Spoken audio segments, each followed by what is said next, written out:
tayo, sabi niya. Hanggang ngayon, may kaso pa ako sa state kasi ang mura ng bayad, binabayad sa akin, ang yung car ko, bagong-bagong, na totally lost lang, tsaka siya, parang 15 days siya sa ICU. Opo, tapos ICU lang siya. Kaya nga nung makalabas siya, siyempre namang na-internet niya si Raquel. Sabi ako yung umuwi ng Philippines. Pagkasalamat siya, Diyos buhay pa ako.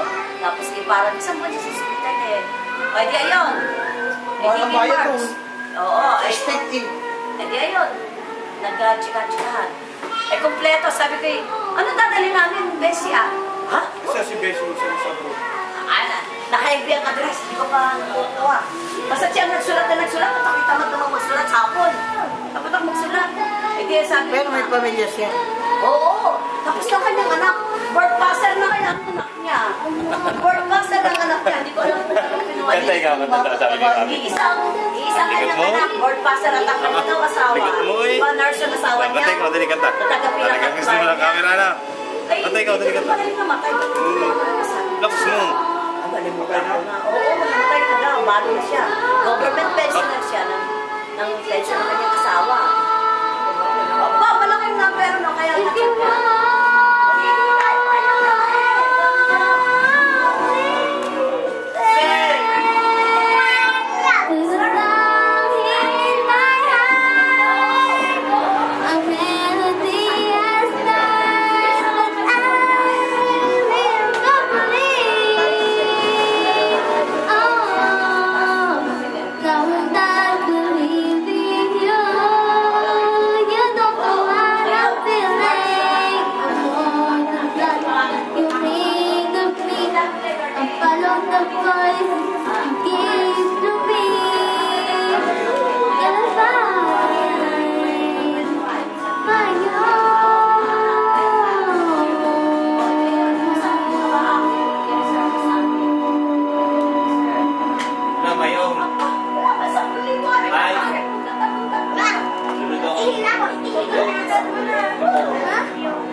Ayaw, kakanta.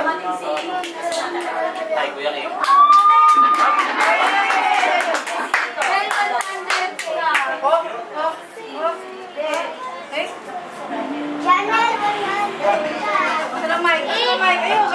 Goodbye. Ayun, ate, ito yung kakanta siya, Mike.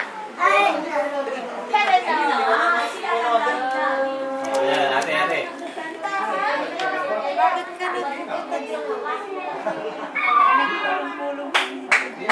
Nagchichismisan.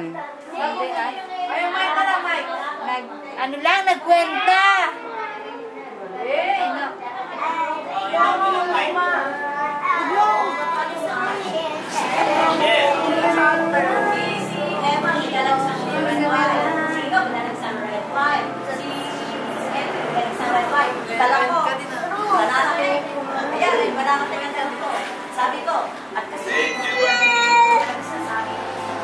Bakit wala?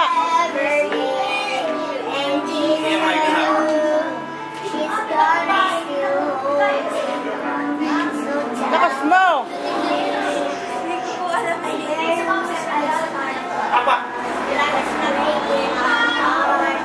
Don't wanna let her go.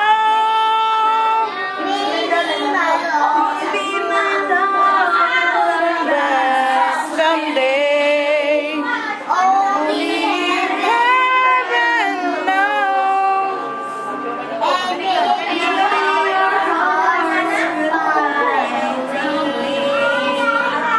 Only heaven knows. All I can do is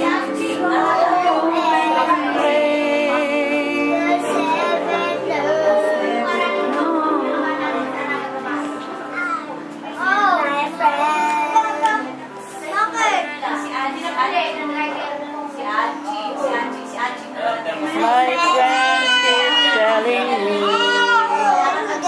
that if you really love her, you're gonna set her free.